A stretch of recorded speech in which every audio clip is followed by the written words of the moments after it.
தாயத்து கட்டுறது நம்ம தாயத்து, அது குஃப்ரா, அது ஷிர்கா. சுப்ஹானல்லாஹ். நம்ம ஆஸ்பத்திரி போனா ஷிர்கு தானே காரணம், அங்க போய் மாத்திரை சாப்பிடுறோமா இல்ல? நோயை தீர்க்கிறது யாரு? இதா மரிது ஃபஹுவ யஷ்ஃபீன்.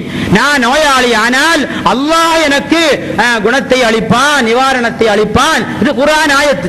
அப்போ நோயை தீர்க்கிறது யாரு? அல்லாஹ். அப்போ யார்கிட்ட போகணும்? அல்லாஹ் ஹாஸ்பிட்டல்ல போகணும், வேற ஆஸ்பத்திரியிலும் போடாது. ஏன்? நோயை தீர்க்கிறது யாரு? அல்லாஹ். அப்போ அல்லாஹ்க்கு ஆஸ்பத்திரி எங்க இருக்கான்னு பார்க்கணும், வஹாபி ஆபீஸ்ல இருக்கான்னு பார்க்கணும். அங்க காணுது அல்லாஹ் ஆஸ்பத்திரி. அல்லாஹ் தஆலா காரணங்களை வைத்திருக்கிறான். சகோதரர்களே, நமக்கு அறிவில்லை, ஆலிம்கிட்ட போறோம். நமக்கு தண்ணி இல்ல, பைப்பிட்ட போறோம். நமக்கு சாப்பாடு இல்ல, உம்மாட்ட கேட்கிறோம்.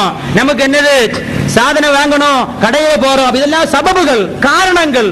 அல்லாஹ் தஆலா காரணத்தை வெளிப்படையாக வைத்திருக்கிறான், மறைமுகமாக வைத்திருக்கிறான். மாத்திரை சாப்பிடுவது என்பது வெளிப்படையான காரணம்.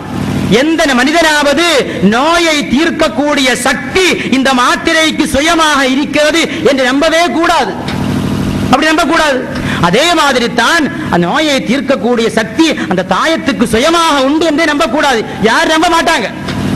அப்ப இவரு நோய் வந்தால் மாத்திரை சாப்பிடுவாரு, அது சுன்னத்து. நோய் வந்தால் தாயத்து கட்டுவது ஷிர்கு. இந்த வித்தியாசத்தை சகோதரே உங்களுக்கு யார் சொல்லி தந்தா? அல்லாஹ் சொன்னானா, நோய் வந்தால் ஆஸ்பத்திரிக்கு மட்டும் போங்கள், ஓதி பார்க்காதீர்கள். ஆயத்தை கொண்டு வாருங்க. தலைவலி வந்தால் கால்பால் மட்டும் சாப்பிடுங்கள், அரைப்பால் சாப்பிடாதீர்கள். அல்லாஹ் சொன்னானா. நோய் தலைவலி வந்தால் குரோசின் தின்னுங்கள், எங்க போய் ஓதி பார்க்காதீங்க. அப்படி ஆயத்தை கொண்டு வா, நாங்க நம்புறோம். அல்லாஹ் தஆலா குர்ஆனை அகநோய்க்கும் ஷிஃபாவாகவும் புறநோய்க்கும் ஷிஃபாவாக்கி இருக்கிறான். பாருங்கள், ஒரு ஹதீஸ், அபூ தாவூத் அறிவிக்கக்கூடிய ஹதீஸ் ரலியல்லாஹு அன்ஹு. இமாம் அபூ தாவூத் அவர்களும் இமாம் துர்மிதி அவர்களும் அறிவிக்கக்கூடிய ஹதீஸ். என்ன ஹதீஸ் தெரியுமா? ரசூலுல்லாஹ் சொல்றாங்க, என்ன இதா ஃபஸிஅ அஹதுக்கும் ஃபின் நௌமி.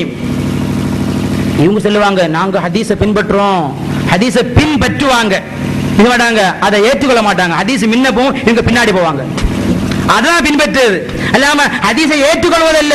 ஹதீஸை என்ன செய்யுங்க, பற்றி அணைத்துக் கொள்ளுங்கள். பற்றி அணைச்சு வைப்பாங்க, தொடர்ந்து பார்க்க மாட்டாங்க. இதான் அவங்க பற்றி அணைப்பு. அதல்ல சகோதரரை பின்பற்றுவது. அந்த குர்ஆனிலும் ஹதீஸிலும் சொன்ன விஷயங்களை நம்முடைய வாழ்க்கையில் நடைமுறையாக கொண்டு வர வேண்டும். ரசூலுல்லாஹ்வுடைய ஹதீஸ் எழுதி வைத்துக் கொள்ளுங்கள். என்னுடைய சப்தத்தை கேட்கிற சுன்னத் ஜமாஅத்திற்கு மாற்றமான சகோதரர்கள் இருந்தால் நீங்கள் சிந்தியுங்கள்.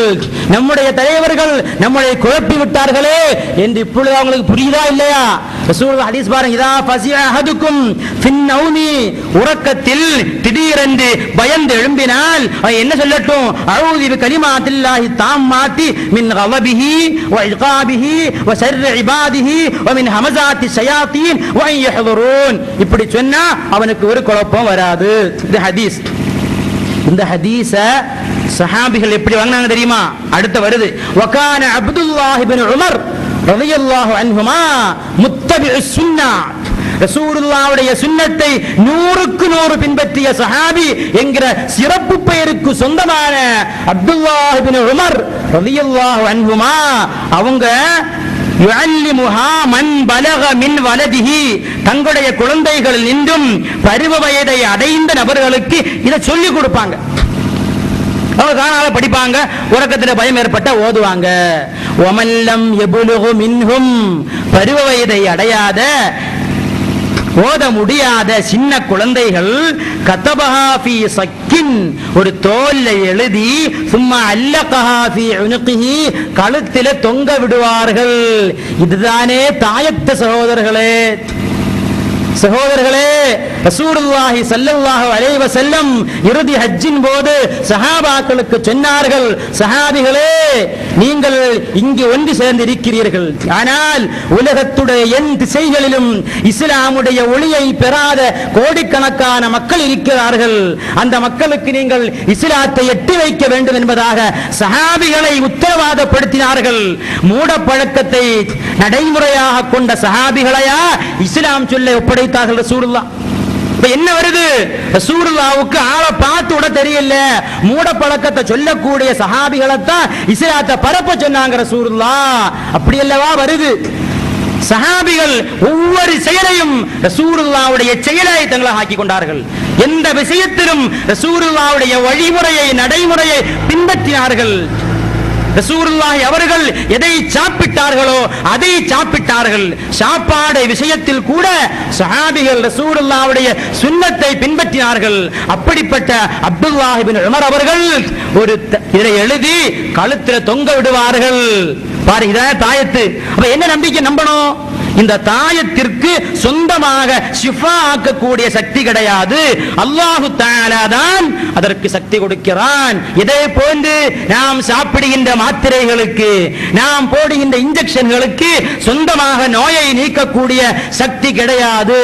அதே போன்றுதான் அப்பொழுது வெளிப்படையான நோய்க்கு வெளிப்படையான காரணங்களை தேடலாம் என்று சொன்னால், மறைமுகமான நோய்க்கு ஆன்மீகமான காரணங்களையும் தேடலாம் என்பதுதான் இஸ்லாமுடைய வழிமுறை. ஆயிரம் ஆதாரங்களை அடுக்க முடியும். எந்த இமாமாவது, எந்த ஆலிமாவது, எந்த சஹாபியாவது, எந்த தாபிஈயாவது மந்திரித்து ஓதக்கூடாது என்று சொன்னதாக ஹதீஸை காட்டுங்கள். அவர் சொல்றார், அன்னைக்கு ரசூலுல்லாஹி அவர்கள் மந்திரிப்பதை கடுமையாக விமர்சித்தார்கள். சொல்றாங்க, எவ்வளவு அப்பட்டமான பொய்! ரசூலுல்லாஹ்வுடைய பெயரால் பொய்யை வடிகட்டி சொல்கிறார்கள். அப்பட்டமான பொய்யை எந்தவித கூச்சமும் இல்லாமல் வெளிப்படையாக சொல்கிறார்கள். மன் கதப அலைய முத்தஅம்மிதா, என் மீது மனப்பூர்வமாக எவன் பொய்யை சொன்னானோ ஃபல் யதபவ்வ மக்அதஹு மினன் நார், நரகத்தில் அவனுடைய சீட்டை இன்னைக்கே ரிசர்வேஷன் செஞ்சிருங்கன்னு சொன்னாங்க ரசூலுல்லாஹ். ரிசர்வேஷன் பண்ணியாச்சு, அங்க போயிடலாம், போனா அழகா சீட்டு கிடைக்கும். எழுதிருக்கீங்க, வஹாபி